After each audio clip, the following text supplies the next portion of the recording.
this idea that in the center is this teen who's on fire, and there's all these offshoots of behaviors that help to make that fire go out. So one of them is an escape strategy like self-harm. One of them is numbing out, and that could be something like drugs and alcohol, or binging, or scrolling endlessly on your screen.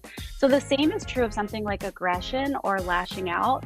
When we lash out, when we're verbally aggressive, when we throw a water bottle across the room, it's getting that energy out. Whatever that big, boiling, bubbly energy is inside, it's coming out in that aggressive behavior. Understanding how and where it's coming from is helpful. So once we know that teen is regulating their behavior with regulating their emotion with an aggressive behavior, we as parents have a choice for how to respond to that. Welcome to Parents and Teens Rising, the podcast that bridges the gap between parents and teens and helps families thrive. I'm Jasmine Chandler, teen and parent coach, wilderness rites of passage guide, and founder of Guided Passages. After over 16 years of working with young people, I know how challenging and rewarding these years can be. Each week, we'll explore real conversations, practical tools, and fresh perspectives to help you connect with your teen, support their confidence, and navigate the ups and downs. Let's rise together. Hey everyone, welcome back into the podcast.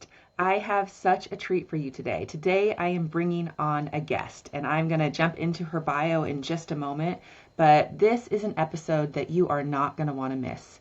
If you are a parent with a teen who is exhibiting high-risk behaviors or is dealing with depression, is dealing with self-harm, suicidal ideation, any behaviors that are feeling disruptive to your home or your life that you have been challenged by, and they are feeling challenged by, this is an episode that you will not want to miss. I'm bringing on an expert today, and she has so much wisdom to share. So I'm going to just go ahead and jump into her bio, and then we are going to dive into the interview. If this is your first time on the podcast, this is a great episode to start with. You are going to absolutely love my guest today. And I think you'll find throughout this episode that this podcast offers so many gems for you as a parent of a teen or a caregiver or anyone in the life of a teenager. So I hope that you will stick around for the whole episode and then dive in deeper and pull up some episodes from the past and see what insights you can gain through sharing this experience with another mom of teenagers who is also a coach of teens and has a lot of things to share with you on the journey. So I'm so happy you're here. Let's go ahead and jump into my guest's bio, and then we'll dive into the interview. So Katie K. May is a licensed therapist, author, speaker, and group practice owner. Her mission is clear. Stop the revolving door of hospitalizations for self-harm, suicide, and shutdowns by giving both families and clinicians the tools to decode behavior as survival and to create new stories that stick. She is the founder of Creative Healing, a multi-location teen support center in the Philadelphia area, and the author of the Amazon #1 best-selling book, You're on Fire, It's Fine: Effective Strategies for Parenting Teens with Self-Destructive Behaviors. Katie equips parents to respond without blame or shame and teaches therapists how to move beyond surface-level behavior management into deep somatic and relational healing, so teens and families feel understood and professionals see real progress. Known for her clinical practicality and lived experience as a teen who once turned to self-harm herself, Katie bridges the gap between the therapy room and the family living room. Her work helps parents and professionals decode behavior as survival, regulate the nervous system, and create new coping strategies that last because the whole family is integrated into the treatment plan. So with that, we're going to go ahead and jump in. And like I said, you are going to learn so many valuable tools today on how you can show up for your teenager in a way that supports their healing, their confidence, and their ability to thrive, along with your whole family unit, helping everyone in the family to move towards positive change. All right, with that, let's go ahead and jump in. Hey, Katie, welcome to the podcast. I'm so happy that you're here. Thanks, Jasmine. I'm excited to be here. Well, I am so excited to have this conversation with you today because I just finished your book this morning and I got so much out of it. I'm actually so excited to have found you and your book because I feel like it's going to be such an amazing resource that I can pass on to parents of teens that I work with, parents that I work with in coaching, because you just lay it out so clearly and so beautifully, all the things that parents really need to know in order to help their kids thrive. I mean, so often, and I think this is something that you talk about in your book, is that, we think that we just need to help our teen change and not looking at the whole picture of how we're all involved in that process, parents and teens together. And if we can look at the whole picture, how we can have such a more greater impact over the change that we're trying to find for them. So I really loved everything that you said, all the things that you shared in that book and the things that I've been learning about you. So I can't wait to dive in and, help my listeners to learn a little bit more about you and the work that you do and all of the wonderful tools and ideas that you share with parents that you work with as well. So yay, I'm excited to have this conversation. So I wanted to start in and just see if you could let the listeners know a little bit more about your own story and what's brought Mhm. you to this work and why you're so passionate about the work you do with teenagers. Yeah, I appreciate that lead in of just like what it takes to be a parent who supports a high risk teen. And that is my starting point because I was that high risk teen. In fact, I was raised by a single father who once told me that there was no parenting manual for raising teens like me. And so I decided to create one. And so what I love to share about and what is my passion is helping parents understand how to go first, how to have that awareness of why big behaviors are happening, what kind of emotion regulation they need and need to model, and then how do they create change and connection with the teens that they support. And so my story was one where I struggled a lot and I had a parent who didn't have these tools. And so my whole goal in working with other families is to help them have the tools and the skills to shorten that struggle so they don't have to go through all of the hard things that I did to get to the other side of it. Yeah. Thank you so much. Yeah, your story is that, you have actually lived this as a teenager. You went through so many different challenges and things that you had to face and did not have the support for. And you've used all Mm-hmm. of those challenges, that entire story of your life, in order to create this beautiful life work and this offering and this giveaway. And I just think that's so amazing because that's kind of part of, the work that I do is really helping young people and people in general to understand that the challenges that we face in life are actually part of what we can be of service in this world to do, so we can actually Mm-hmm. utilize those things and help people in a way that no one else can because they haven't been through the same things. And so I love that about your story so much that you have utilized it. You've learned these things, you've parented your own Mm-hmm. teenager differently than you were parented, and you've just kind of created a Mm-hmm. completely different story. I love it. So good. Yeah, I think there's something to be said for making meaning of our experiences and also understanding what the experience of self harm, self destruction, any of these behaviors look like, because at the core of them, it really is someone who's struggling and doesn't have the skills to cope with the big struggle that they have. So if we can think about it that way, that if we have a teenager who's on fire with emotions, right? And we as adults can understand, oh, this is a big fiery emotion that my teen is experiencing, then I can build some empathy. Then I can understand how I may need to support, how I can understand how their brain turns to these self-destructive behaviors. So I think that idea of making meaning, both for me, making meaning of this experience that I've had and how can I give back because of it, but also empowering adults, support people, caregivers to understand the meaning behind the behaviors. There's kind of this like duality and understanding meaning for the folks that we support. Absolutely. So good. Okay, so I mentioned already that you have a book, and your book is titled You're on Yes. Fire, It's Fine: Effective Strategies for Parenting Teens with Self-Destructive Behaviors. And I'm just curious, what was the inspiration behind writing your book, and what do you most want parents to walk away with after they read it? It felt like the book I had to write because of my own experiences, but also as a therapist, I lead a team of other therapists. We support teens and families in the greater Philadelphia area. And when we started my practice, we were working just with teenagers. And I found myself saying things like, we work with teens, we don't work with parents. We'll get them their own support, we'll get them their own therapy. But what we learned rather quickly was that to fully support the teenagers that we had in our office, we also had to make sure that parents had the right skills to model at home, to respond to teen behaviors, to know how to validate them. And so the meat of the book is these skills that we found that parents really need in order to make teen treatment work better, in order to help teens regulate their emotions and make better and more and healthier choices. So that was really the biggest driving force behind the book, was how do we help parents get the skills for these gaps that they currently have, so they know how to help and they feel more effective, and they stop feeling helpless and hopeless about their teens' big emotions and big behaviors that come from them. Yeah. Stop feeling helpless and hopeless.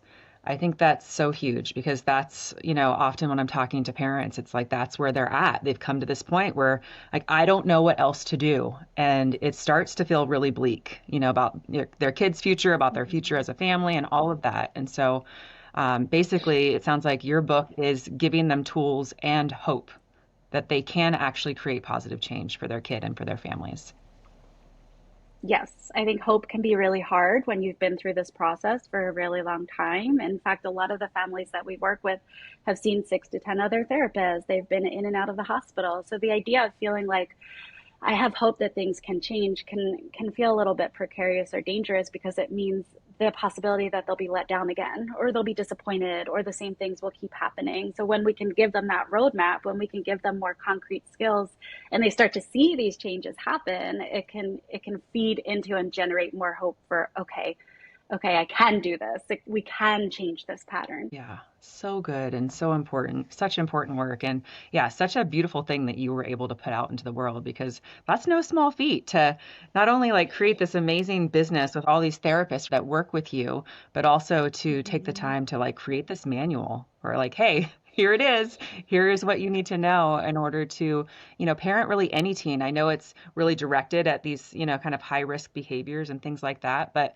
really, I think it's a manual for all parents, for all teens, because these are just things that if Mhm. we understand, it can really change the entire dynamic in our homes. Because I mean, that's what I learned myself the hard way through parenting my own teenagers, through, reactivity and through emotional triggers and lack of emotional regulation and all of that stuff. And having to really learn Mhm. those tools for myself and realize like, wow, when I control myself and I regulate myself, I change everything in my home. Like the whole dynamic changed. I don't have to wait for my teenager to change. I can start with myself, and that alone is going to create massive, massive change for them and for the whole relationship.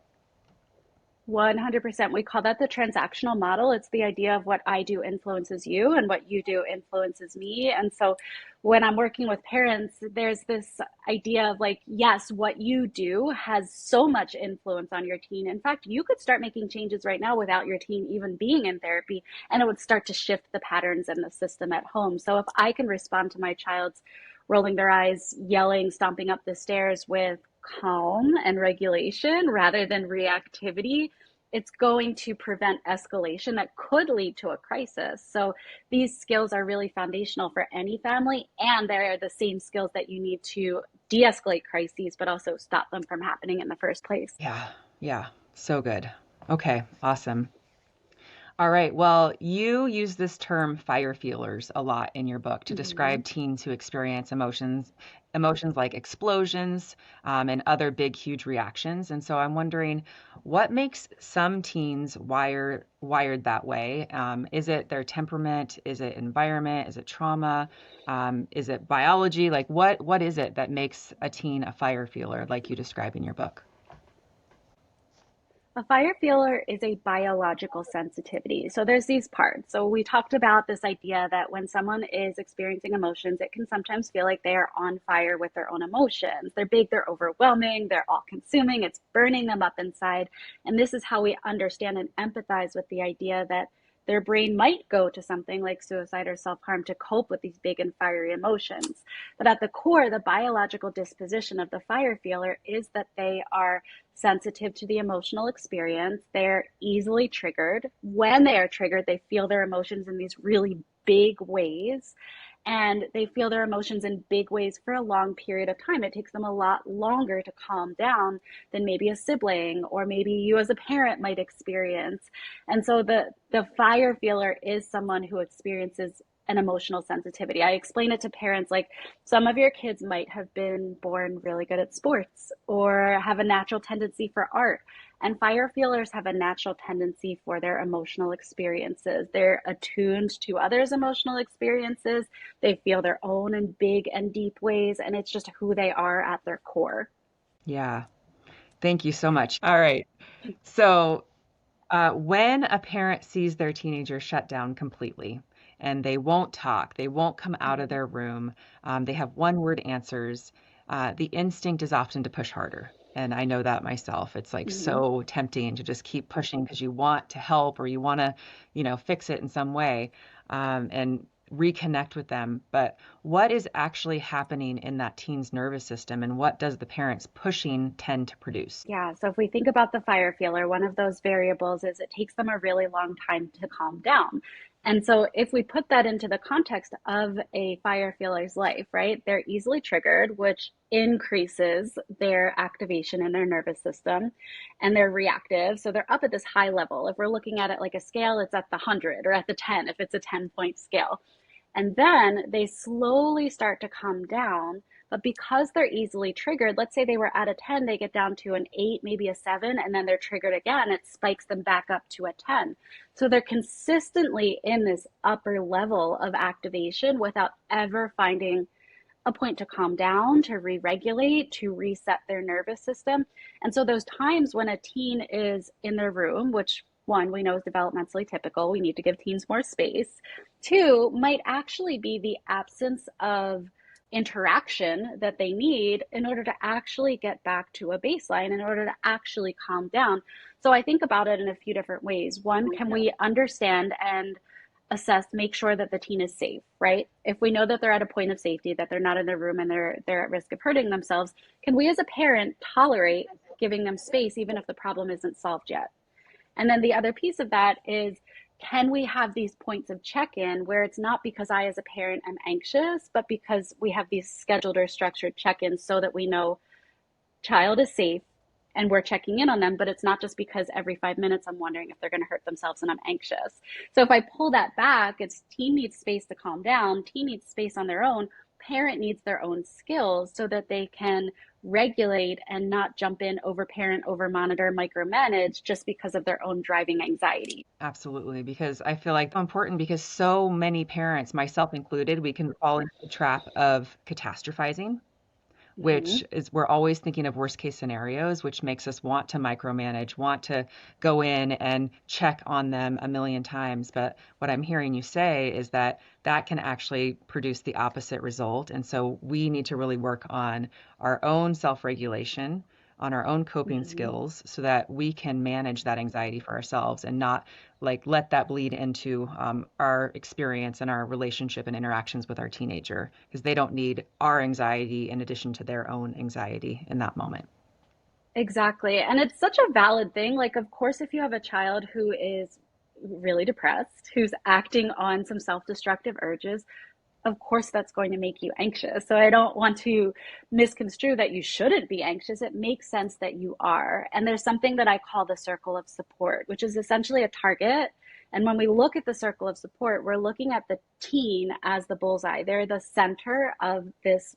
They're the bullseye. They're the center of the target. And so teen gets to look outward into any concentric circle for support. Maybe that's siblings or coaches or friends or therapists or parents. But we're in an outer circle.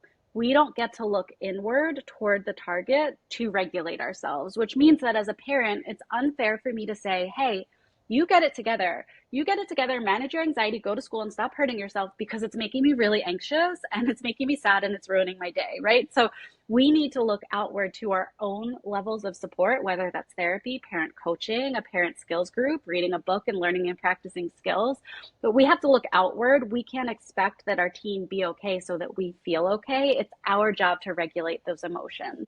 Yes, absolutely. 100%. I love what you're saying. I think it's, exactly the kind of things that I talk about all the time as well. And so I just appreciate just hearing it from your perspective and your point of view because What I'm realizing is that this stuff is really universal, across, whether we're talking Mhm. about, coaching, which is what I do with parents and teens, or therapy. Like these are the same tools of understanding, our own situation, our own regulations, so that we can show up in the way that we want to and the way that's going to work best for everyone. So thank you for that. Yeah. Okay, so I wanted to ask you about is, what about anger and emotional outbursts? Because Mhm. parents often experience that as aggression towards themselves and take it personally, and it's really Mhm. hard not to do that. And so I'm wondering how you help parents understand what's underneath all of that anger that is coming out on the outside. Mhm. If we go back to, I call it the wheel of emotion dysregulation. It's this idea that in the center is this teen who's on fire, and there's all these offshoots of behaviors that help to make that fire go out. So one of them is an escape strategy like self-harm. One of them is numbing out or making that fire a little less hot, and that could be something like drugs and alcohol, or binging, or scrolling endlessly on your screen. So the same is true of something like aggression or lashing out. When we lash out, when we're verbally aggressive, when we throw a water bottle across the room, it's getting that energy out. So, whatever that big, boiling, bubbly energy is inside, it's coming out in that aggressive behavior. I am not condoning that the behavior is something that should continue, but understanding how and where it's coming from is helpful. So once we know that teen is regulating their behavior with an aggressive or regulating their emotion with an aggressive behavior, we as parents have a choice for how to respond to that. Remember, there's this transactional model. What I do is going to influence you, and what you do influences me. So if I have a teen who is lashing out, calling me names, yelling, and throwing a water bottle across the room, I could yell back and say, "Don't talk to me like that. That's disrespectful," and thereby increase the escalation in the room. Or I could stay calm and I could say, "It's really not okay for you to talk to me like that. I'm going to leave the room. When we're ready to talk calmly, let's come back together and have this conversation again." So it's our job as parents to break that pattern. And it's not easy, especially because it probably is triggering to have your teen react or be the aggressor in the situation.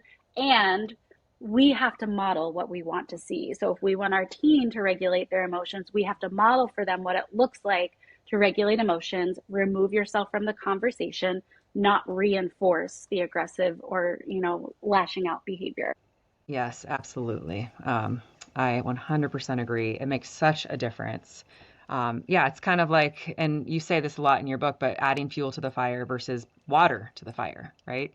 So how we Yes. respond is going to either like escalate or de-escalate, and that choice is really up to us. We can't control what they're going to do, and if they're feeling angry or if they're lashing out or all of those things. But again, if we can bring it Hmm. back to ourselves and what I can control, that's actually a lot. Exactly. Yeah, modeling. I love it. Okay, so in your book, you have a chapter called Drop the Judgments That Fuel the Emotional Fire, which we're just talking about right now. Hmm. So I'm wondering if you can explain why judgment, and even when it's well-intentioned judgment, is like that gasoline on the fire for your teen.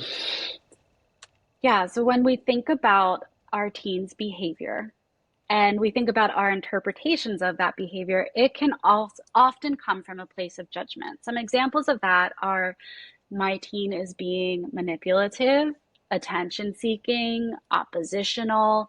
A lot of these words they're shorthand labels for describing behaviors often have a misinterpretation or a judgment through our own lens or experience rather than simply observing and describing the behavior in front of us. So, for example, if I say my teen is being manipulative because every time they ask for the car keys and I say no, they pitch a fit and they make my life miserable. They're manipulating me so they can get the car keys. But if every time they do that, I give them the car keys so they stop, nagging me and annoying me and trying to quote unquote ruin the rest of my night, I've played a part in why that behavior continues. And so when I say that judgments are like fuel to the fire, because what we're doing is we're putting a I want to say a judgment. I'm trying to think of another word. We're putting a spin on the teen's behavior that we may actually play a part in reinforcing, right? So if we can pull back instead and say, every time I say no to my teen, they escalate their behavior, they become more persistent, and then I give in to them. Now we have a full story. Now we know how we can change the pattern without putting the entire responsibility for that behavior on the teen themselves, when in fact, when we zoom out, it's more of a system problem. Yeah, absolutely. Yeah. So how are we feeding the system? And I love two things about that. I love that, when we separate a teen's identity from their behavior. I think that Mm-hmm. alone is such a huge shift for the way that we're looking at them because, if, yeah, they are procrastinators, if they are lazy, if they are manipulative, if they are disrespectful, then that's a character trait. That's like who they are. And when I say those Mm-hmm. things or act, in ways that enforce that identity, that's how they see themselves. And so if I want my Mm-hmm. team to have confidence out in the world, if I want my team to have a good self-concept, I need to be really careful about the identities and labels that I'm placing on them. And so that's huge. I think that part is so, so great about what you just said. And then the other part Mm-hmm. around like, how are we enforcing behaviors that we don't want anymore? If we are always giving in to these things, if we are taking the easy road and saying, sure, whatever, get off my back. Here it is. Here's the $10 or whatever it is. It's like, of course they're going to come do that same thing again. Right. So again, back to our control. So love that. So Right, good. right. Yeah. Okay. So you also challenge the idea that punishment is an effective teaching tool for teens who are already emotionally overwhelmed. And that is a hard pill for a lot of parents to swallow because it can feel like you're saying don't hold them accountable. And so I'm wondering if you can draw the distinction between Mm-hmm. accountability and punishment and what healthy accountability actually looks like with a teen in crisis or just even teens in Mm-hmm. general. Yeah. Well, so my starting point would be, how do you as a parent feel when you are issuing the punishment? Because when I say punishment doesn't work, what I'm typically talking about is reactivity.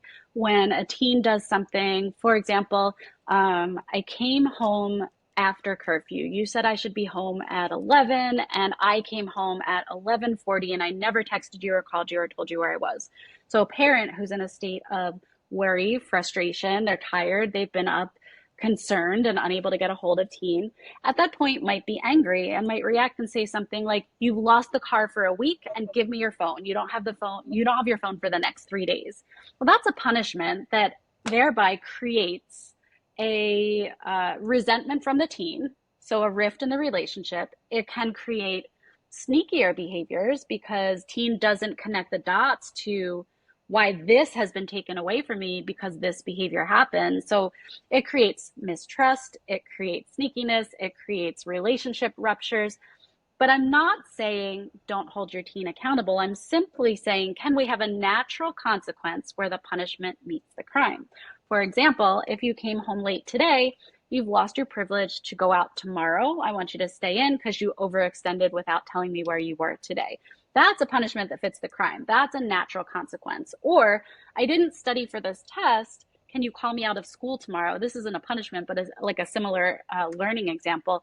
No, I'm not going to call you out of school, but you're probably not going to do well on that test. And that's your natural consequence for the behavior that you engaged in.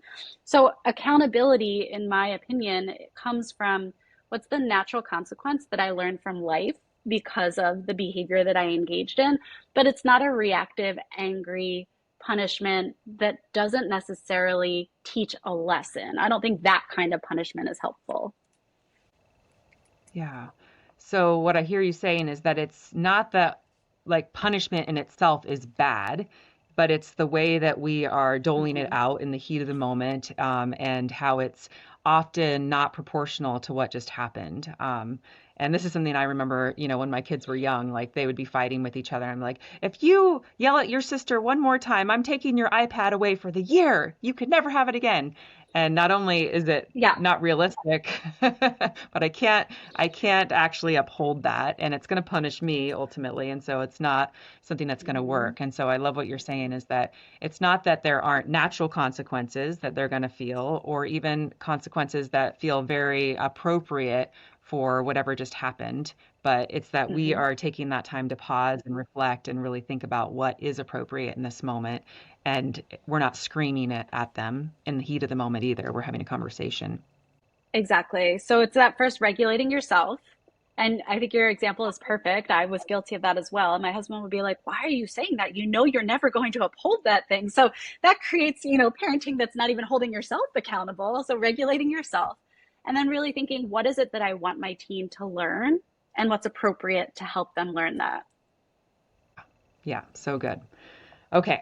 I want to shift gears a little bit because I want to talk a little bit about self-harm specifically because I know that you're a board certified self-harm Mhm. specialist, and this is one of the behaviors that terrifies parents for good reason. Um, and so Mhm. when a teenager turns to self-harm, what are they communicating and Mhm. what does it tell us about how overwhelmed they are if that's the outlet that they have found? And maybe what do we even do? Yeah, self-harm shows up when an emotion is bigger than an individual's ability to cope with it.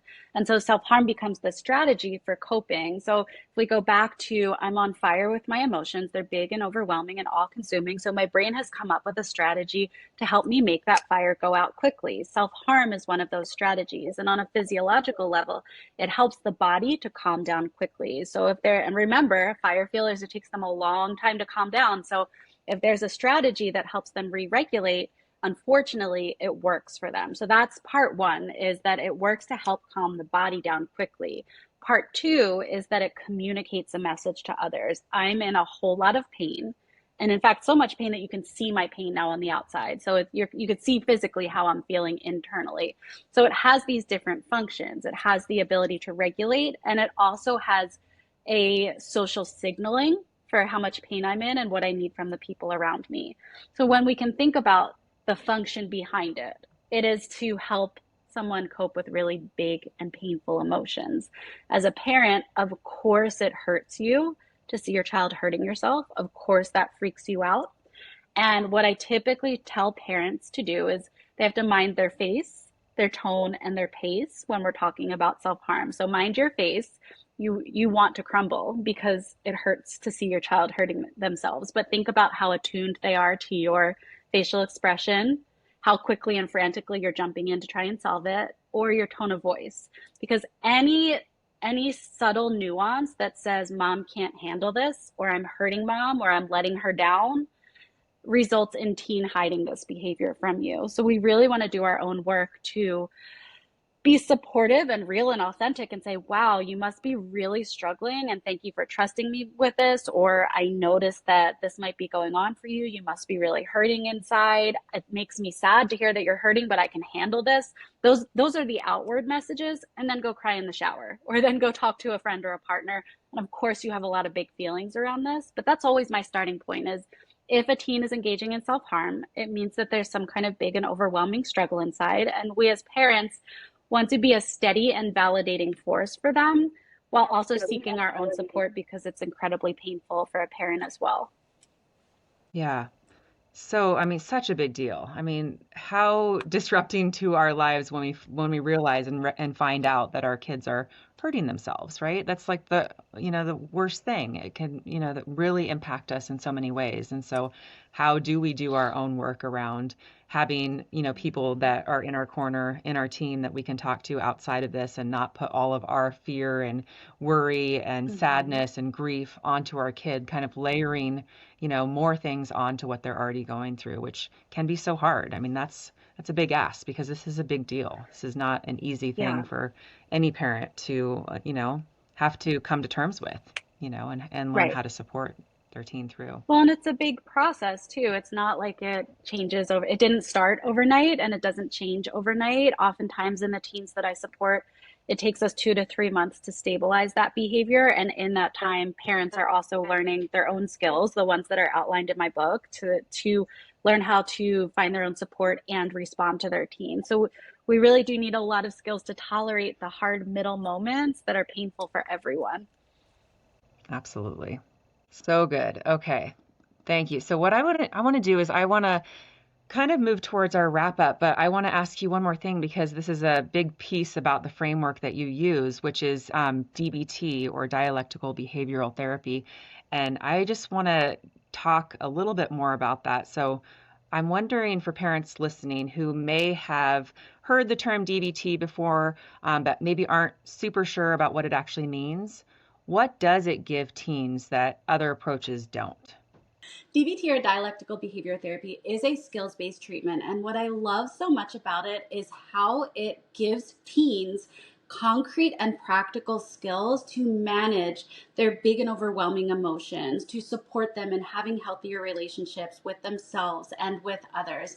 And the different components of DBT really wrap the family in support. There's individual care. There's a skills group for teens. There are skills for parents to learn. And there's also a component of skills coaching where teens can reach out to their therapist in between sessions and when they actually need support in using the skills so that we're generalizing what they're learning to their everyday environment where those stressors actually exist, not just talking about them within the safety of an office. So DBT really does support this transfer of skills quickly into an individual's life where they need it the most. Yes, absolutely. So, for parents who are in the thick of it right now, their teen is struggling, they're exhausted, they feel like they failed. What is the one thing you want them to hear today? For parents who are struggling, who have probably been through this before, they've been to therapy, they may have been in that revolving door of hospitalization. What I want them to know is that when we can learn the skills, when we can go first, when we can be aware of and manage our emotions and learn the ways to respond to teens to validate them, to support the change process, that we can rewrite the story in real time. It does take time, it is hard, but I always come back to parents go first because we have the greatest ability to influence our teens' behavior just by healing ourselves, which I think is such an important gift that we can give to our children. Mm-hmm. Yes, so good. Okay, and what are a few of the things that you love most about teenagers and the work that you do? What keeps I love everything about working with teens. I love their honesty. I love how candid they are. I love that teens will come into my office and say, I hate the color of your walls. Your eyebrows are the wrong shape. So I love that they are authentically themselves and unapologetically themselves. And then in the bigger picture, what I love about the work is that I truly feel that every day I am working with teens who are doing the work to better themselves, to heal themselves before they become an adult. And these patterns are deeply entrenched. So we're working at this level of when their brain is still forming and we can really support them in doing things differently. So I have this strong sense that by working with teenagers today, we are helping to create a better tomorrow. And we desperately need that. Yes, oh my gosh, so good.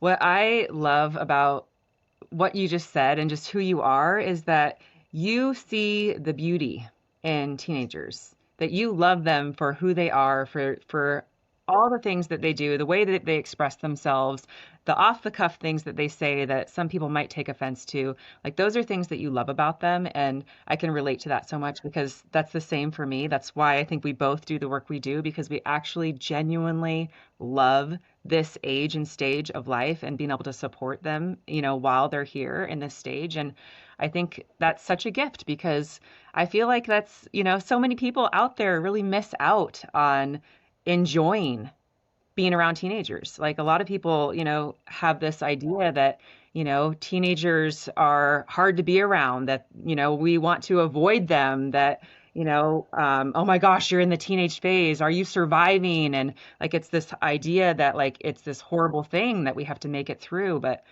I just don't believe that. I believe that this is an amazing time of life. And if we can really see them and honor them and validate them and give them a space to express themselves, it's like they are just so amazing.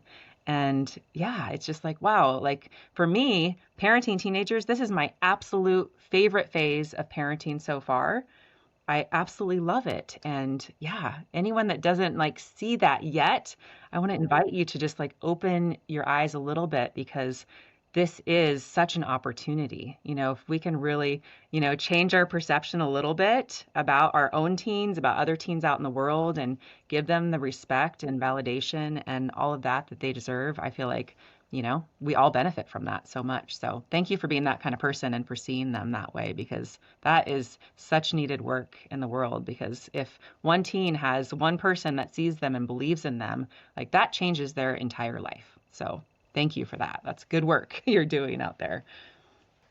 All right. So, final thing today, I'm just wondering, where can our listeners find you and learn more about your work and get your book and all the things? The best place to find me is katiekmay.com. This will link to all of my resources. I have a parenting book and course for parents. I teach therapists all over the world, so I have a therapist book and training program. I run a conference, and you can also find my therapy center there if you're looking for support and in Pennsylvania or Florida and are interested in our program. I'm also on social media at Katie K. May, or my counseling center is Creative Healing. Okay, amazing. Thank you so much. All right. Well, this conversation has just been so amazing. Thank you so much for taking the time to be here with us today. I appreciate you so much. And again, appreciate the work that you're doing out in the world. Thank you so much for having me. I've appreciated this conversation. Parents, if you are just meeting Katie K. May for the first time, please do go find her book, read it. It's a really quick read, but it is so insightful and so inspirational, and I know you're going to get so much out of it. So yeah, look her up, check it out, and I hope you all just have a beautiful rest of your day. If you got anything from this episode, drop me a DM, let me know some of your takeaways, and yeah, I'll see you next time. Bye, everyone. Did you enjoy the show? If so, would you take 30 seconds to subscribe so you don't miss an episode? Leave a quick review so more parents can find these conversations, and maybe even share this episode to your stories. And if you want to connect, please send me a DM on Instagram. I'm at jasmine.guidedpassages, and that's Jasmine with a Y. Thanks so much for being here, and I'll talk to you next week.